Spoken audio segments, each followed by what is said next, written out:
The snow was still coming down when I pulled into my daughter's driveway, and I remember thinking the lights inside looked warm, inviting, like a postcard.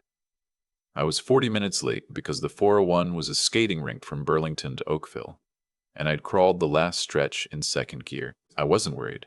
I was just relieved to be there. I rang the bell. Nobody answered. I could hear voices, laughter, the clink of glasses.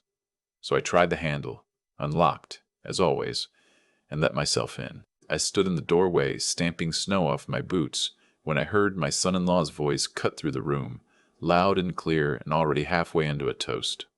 To this Christmas, he was saying, raising his glass, and, honestly, to the fact that the old man didn't show. Best gift any of us could have asked for. The room laughed. My daughter laughed. I stood there with snow melting off my jacket and my hands still on the door handle. I pulled the door shut behind me, turned around, and walked back to my car. I sat in the driveway for a long moment, engine off, watching the snow pile up on the windshield. 63 years old. 31 years with Revenue Canada. I had interviewed CFOs who lied to their teeth without blinking. I could read a room, and what I'd just read told me everything I needed to know about the last 4 years of my life. My name is not important. What matters is that I'm a widower. My wife, Anne, passed 6 years ago. Breast cancer, found too late, gone too fast. After that, my daughter Lily was all I had left. And Lily had Jason. I never liked Jason. I want to be honest about that. I tried. God knows I tried. When Lily brought him home the first time, this was 8 years ago, she was 32, and she'd met him at a wine tasting thing in Yorkville. I shook his hand and told myself first impressions lie. He was handsome in that groomed way that always makes me slightly suspicious. Good teeth. Firm handshake. He said, absolutely, constantly, the way certain salespeople do, as a verbal tick, a filler to sound agreeable without agreeing to anything specific. But he was attentive to Lily, and Lily glowed, so I said nothing. They married 2 years later. I paid for the wedding. Not because they asked, because Anne wasn't there to see it, and I wanted it to be beautiful anyway. $72,000 at a venue in Niagara-on-the-Lake. Open bar, 4-course dinner, string quartet. I wrote the check without hesitation. Lily cried when I handed it to her.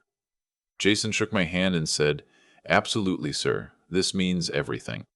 I drove home alone that night and poured myself a scotch and sat in the kitchen in the dark for a while. The trouble started, or rather, I started noticing it, about 18 months after the wedding. Jason had been working in commercial real estate, which in the GTA in those years sounded impressive. Enough commissions to support a certain lifestyle. They had a semi-detached in Mississauga, 2 cars, nice vacations, but the commissions were inconsistent. 1 quarter good, next quarter nothing. I'd see the stress in Lily's face at Sunday dinners, the way she'd go quiet when money came up. I said nothing. It wasn't my place. Then Lily called me on a Tuesday morning in February. She hadn't called me on a weekday morning since Anne died. I knew before I picked up that she wanted something. "Hi, Dad. Warm. A little too warm." Lily, "Everything okay?" "Everything's great, Dad. Actually, that's kind of why I'm calling." A pause. "Jason has this opportunity. A private equity fund, infrastructure focus. Alberta and BC pipeline assets, some renewable stuff mixed in. His contact from the real estate world put him onto it. And Dad, it's really solid. SEC exempt under the Ontario Accredited Investor Rules, registered with the OSC, the whole thing." I let her talk. I know how to let people talk. "We want to put in our maximum as accredited investors," she said. $250. "But we're a bit short. We were wondering if you might consider as a loan, not a gift. We'd draw up papers. If you might lend us $75,000. $75,000. "Tell me the name of the fund," I said. She told me. I wrote it down. I told her I'd look into it and call her back by Friday. I spent 2 days on it. I still have my contacts at the CRA and at a couple of Bay Street firms. The fund existed, technically. Registered, yes. But thin. Undercapitalized. The principals had 2 other vehicles that had wound down in the past 5 years, both with investor complaints on file, not fraud charges. Just quiet dissolutions. Investor money returned at 70 cents on the dollar if they were lucky. I called Billy on Friday. I can't do it, I said. I've looked at the principles, and I don't like what I see. This is not a criticism of Jason, but I can't put $75,000 into something I don't believe in, even as a loan. Silence. Dad. Dad. I love you. My answer is no. If Jason wants to sit down with me and walk me through the prospectus, I'll listen. But the answer right now is no. She didn't call me for 3 weeks after that. When she finally did, Jason was warm as ever at the next Sunday dinner. Absolutely. Of course. No hard feelings. He poured me wine and asked about my golf game, and I watched his eyes the whole time. That was September. By December, the Sunday dinners had stopped coming. A text here, a call there. But the easy rhythm of the previous 3 years was gone. I told myself it was the season. People get busy. I told myself a lot of things. Christmas that year was at their place. Lily had insisted in a text that felt slightly obligatory. I said I'd come.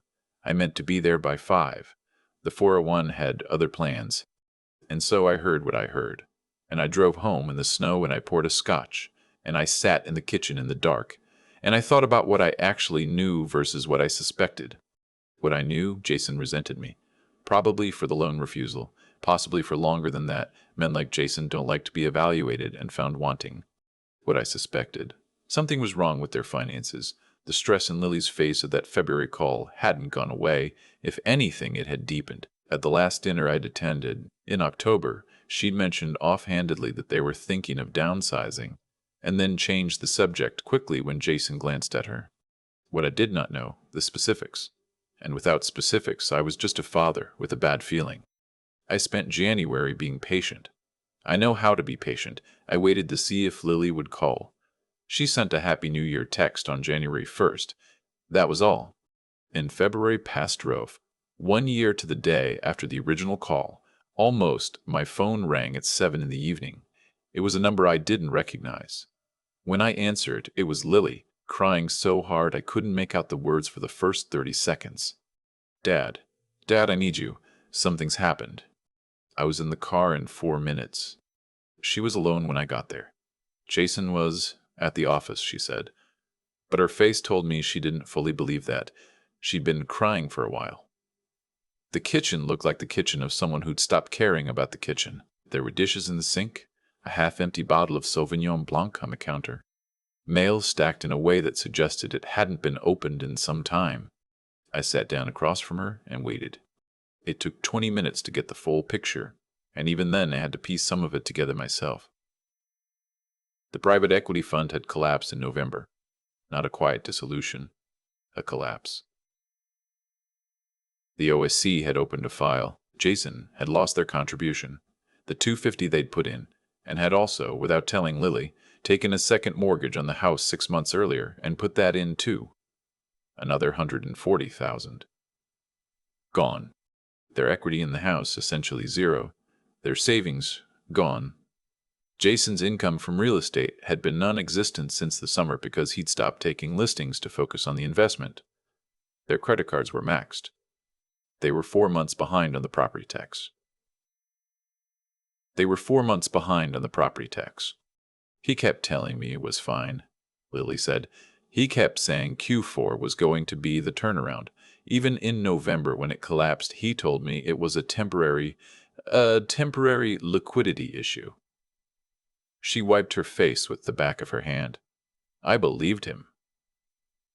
Dad, I just kept believing him. I didn't say I told you so. I want to be clear about that. It would have been the easiest thing in the world, and I didn't do it. Okay, I said. Let's talk about what we do now. I stayed until midnight. I went through their papers. Lily gave me full access, everything, every folder, and I built a picture. It was worse than the surface numbers suggested because Jason had also co-signed a personal line of credit for a friend, which the friend had defaulted on, and that liability was sitting there like a time bomb. Their credit rating was in freefall. I also found something else. In a folder labeled Investments 2023, I found a document that was not an investment statement. It was a receipt. A purchase receipt from a dealership in Oakville for a 2023 Porsche Cayenne. Date, March 2023. The same month, I realized that Lily had told me they were putting everything into the fund. The Cayenne was registered in Jason's name only. I hadn't seen a Porsche in their driveway ever. I thought about that. I said nothing about it that night. When I got home, I made a list. I'd spent 31 years making lists like this. Sources, documents, open questions, confirmed facts. The Cayenne was either sold, hidden, or being kept somewhere Lily didn't know about. Those were the three options. None of them were good. I spent the next 3 weeks being very quiet and very careful. I called a contact I trust at a legal firm on Bay Street, not to retain her, just to have a conversation.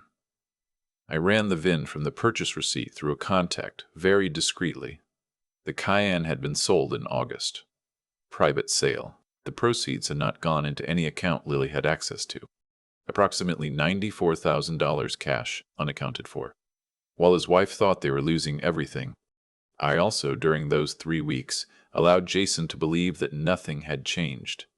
We had one dinner, the three of us, at a restaurant in Port Credit. Jason was charming and expansive, and picked up the bill with a card I didn't recognize, and I watched him and said nothing, and told him it was good to see him, and drove home.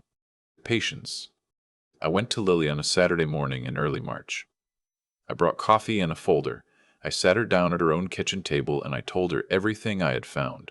Calmly, specifically, with documents. The Cayenne, the private sale, the missing $94,000, the liability she didn't know about, all of it. She didn't say anything for a very long time. She looked at the papers. She looked at me. "How long have you known?" she asked finally. "I've known about the Cayenne for 3 weeks," I said. "I've suspected something was wrong since February of last year. Why didn't you tell me sooner?" "Because I needed to be sure," I said, "and because you weren't ready to hear it." She looked out the window for a moment. Then she said very quietly, "I called you Daddy on that February call." "To soften you up." "Jason suggested it." I nodded. I'd figured as much. "I'm sorry, Dad." "I know you are," I said, and I meant it. The next months were not easy. They never are. Lily retained a family lawyer. I helped her pay the retainer and began the process of separating their finances. Jason did not go quietly. He tried, for a while, to position himself as the victim of a failed investment. He hired his own lawyer. He said things through channels that were unkind about me and my role in the situation. My contact at the Bay Street firm sent everything we had about the Cayenne and the missing proceeds to the OSC investigator who already had a file open. I didn't orchestrate that. I simply made sure the information got where it needed to go. The OSC matter is ongoing. I won't say more about that because it's still before regulators, and Lily's lawyer has been specific about what I should and shouldn't discuss publicly. What I will say is that the $94,000 is part of that file. The house sold in May. Lily moved into a rental in Brampton, a good apartment, clean, near her office. I helped her with the deposit. She didn't call it daddy money this time. She called it a loan. She gave me a signed agreement that she'd drawn up herself. I tore it up in front of her. "Dad, Dad." "You're my daughter," I said. "That's the whole story." She cried. I let her.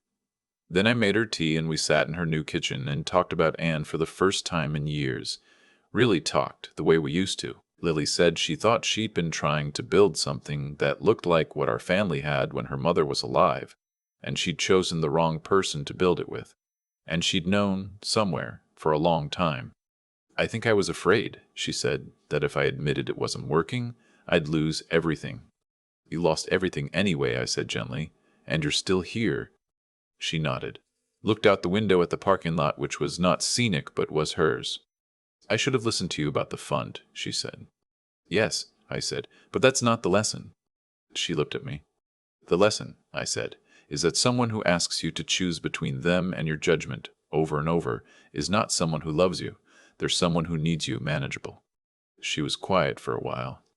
"He used to say you were controlling," she said, "that you couldn't let go, that you had to be the smartest person in every room." He wasn't entirely wrong, I said. But there's a difference between a father who asks hard questions and a husband who hides $94,000 in a private car sale while his wife thinks she's losing her home. She laughed a little. First time I'd heard her laugh in months. I drove home that evening through an early spring rain. The 401 was clear for once. I had the radio off, and I thought about the Christmas drive in the snow. The warm lights in the window, the sound of laughter in glass, and Jason's voice rising above it all with his toast. He got his wish in the end. The old man didn't come to that dinner. The old man turned around in the driveway, drove home, and then spent the next 3 months building a very careful, very patient, very detailed picture of exactly what was happening in that warm-looking house. 31 years with Revenue Canada. You learn to follow the paper. You learn that the truth doesn't disappear. It just waits for someone who's willing to look. I poured a scotch when I got home. Sat in the kitchen. Anne's photo was on the shelf above the stove where it's always been. I looked at her for a while. She's going to be okay, I said. I think she already knew. I've thought a lot about that driveway. The snow coming down, the engine off, the warm light in the window that turned out to be exactly that. Just light. Not warmth. There's a difference, and I think I'd been confusing the two for longer than I want to admit. What happened to Jason didn't happen because the universe decided to settle a score. It happened because of choices, his, made consistently, over years, with full knowledge of what he was doing. He borrowed against the house his wife thought was safe. He sold a car and kept the money while she believed they were losing everything together. Those aren't the actions of a man who got unlucky. They're the actions of a man who had decided, somewhere along the way, that the people around him existed to absorb his risk. That kind of thinking has a way of running out of road. And Lily. I don't say this to be hard on her because I love her and I watched her go through something genuinely painful. But Lily made choices too. She called me Daddy because Jason suggested it would soften me. She repeated his talking points about the fund. She saw the stress and chose to believe the reassurances. I understand why. It's frightening to look clearly at something you've built your life around and see the cracks running all the way through. But not looking doesn't make the cracks go away. It just means you're the last one to know. What I keep coming back to is this. The only thing that actually helped, in the end, was being willing to do the unglamorous work. Not the dramatic confrontation, not a speech, just sitting down with a folder of documents and following the paper trail until it told me something true. 31 years at Revenue Canada taught me that the truth is almost always in the documents, and that people who are hiding something always leave more of a trail than they think. Jason was no different. He was just counting on nobody looking. I looked. That's really the whole story. I looked. I waited. I made sure I had something real before I said anything, and then I told my daughter what I'd found. Not to be right, not to prove a point I'd been carrying since that February phone call, because she needed to know and because she deserved to make her decisions with accurate information. There's something I've started to believe. The older I get, about what actually holds a life together. It's not luck. It's not connections or charm or knowing the right people. It's the combination of knowing what's right and actually doing it. Thinking clearly even when you're frightened or hurt, and staying the course when it would be easier to just walk away and let someone else deal with it. Those three things together, the integrity to act honestly, the clarity to see accurately, and the steadiness to keep going when it's hard. I've watched them work over and over across a long career and a longer life. Jason had none of them, and Lily, to her credit, is learning all three. I drove home that spring evening with the windows down a little. The air smelled like rain and wet pavement, which is one of my favorite things about April in Ontario. I thought about Anne, and about the photo above the stove, and about how she always said I was too patient for my own good. I think she meant it as a mild criticism. I've always taken it as a compliment.